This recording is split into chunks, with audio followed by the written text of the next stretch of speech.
அதிமுக ஆட்சி மீண்டும் அமைந்ததும் விவசாயிகளின் கோரிக்கைகள் நிறைவேற்றப்படும் என அதிமுக பொதுச் செயலாளர் எடப்பாடி பழனிசாமி தெரிவித்துள்ளார். தென்காசி மாவட்டத்தை சேர்ந்த விவசாயிகள், மண்பாண்ட தொழிலாளர்கள் மற்றும் நெசவாளர்கள் சங்கங்களுடன் எடப்பாடி பழனிசாமி சந்தித்து கலந்துரையாடினார்.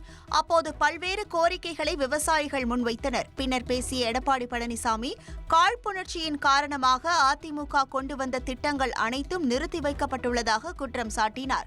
மீண்டும் அதிமுக ஆட்சி அமைந்ததும் பாபநாசம், மணிமுத்தாறு அணை இணைப்பு சாத்தியம் இல்லையா என்பது தொடர்பாக உரிய ஆய்வு செய்யப்பட்டு நடவடிக்கை எடுக்கப்படும் என்றும் உறுதியளித்தார். அரசியல் காழ்ப்புணர்ச்சியின் காரணமாக நாங்கள் கொண்டு வந்த பல திட்டங்களை அவள் ரத்து பண்ணிட்டாங்க. நடந்ததாக இருக்கட்டும், நடக்கப் போவது நல்லவையாக இருக்கட்டும்.